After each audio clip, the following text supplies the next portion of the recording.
blunderbuss just as it discharged its round, and the shot went wild. The stranger's sword glittered again, finding a vulnerable gap between the arquebusier's iron cuirass and the exposed band of skin beneath his helmet, and the Spaniard heeled backward in a gout of bright red blood. Juliet saw the flash of a grin as her rescuer turned and extended a gloved hand to lift her away from the rail. "You all right, boy?" Juliet found herself staring into the deepest, darkest blue eyes she had ever seen.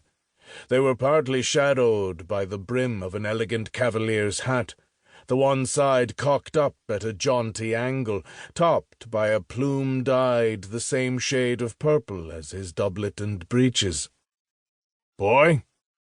Instead of answering, Juliet drew a pistol out of her crossbelt and fired it, her finger squeezing the trigger before the surprise could register on the stranger's face. The shot was propelled past a broad, lavender-clad shoulder and thudded into the chest of the Spaniard, who was about to slay one of her crewmen at the opposite side of the deck. The midnight blue eyes followed the shot, then flicked back to Juliet. The grin reappeared, wide and very white through a neatly trimmed mustache and imperial. "A fine shot, and yes, I can see you are very much all right." He touched the brim of his hat in a salute, then was gone, leaping over what was left of the taffrail to rejoin the melee taking place on the main deck. He was not 2 heartbeats out of her startled sight when a massive, ear-shattering explosion rocked her off her feet and threw her hard against the barrel of the cannon.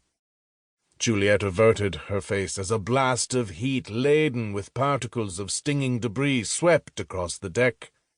A huge pillar of red and orange flame rose to the sky, and the accompanying screams of the men caught in the open seemed to take the last of the Spaniards' resolve with them.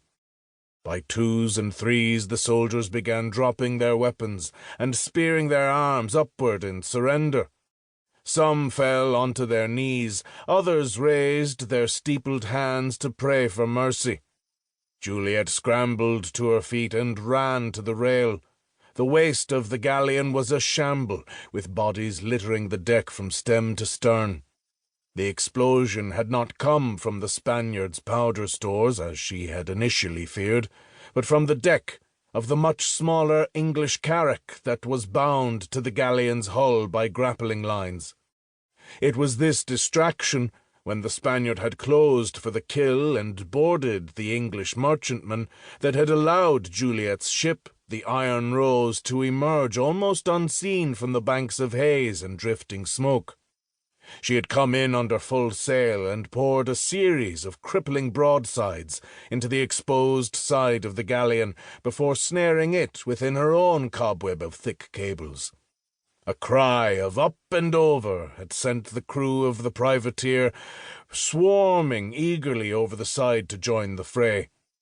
The crew of the beleaguered English vessel, perilously near the brink of defeat, had rallied as well, and now, despite the fact that the 2 smaller vessels were shockingly outmanned and outgunned by the behemoth warship, the Spaniards were surrendering. 1. "We were lucky this time, lass, dead lucky. There's a brace of mortars in the stern that would have ripped our guts out, sure as they ripped out the guts of the Englishman, given half the chance. Sheer bloody luck of the devil it was, and I'd be damned to believe if I hadn't seen it with me own eyes." Nathan Crisp was a quartermaster on board the Iron Rose. He stood all of 5 foot tall, which put his eyes on level with Juliet's chin, but he had the neck and shoulders of a bulldog, and could lift a man twice his size without straining a muscle. What he did not know about the sea, about guns, about sailing in fair weather or foul did not bear knowing, and despite being crusty as a barnacle at times, Juliet trusted him as implicitly as she trusted her own instincts.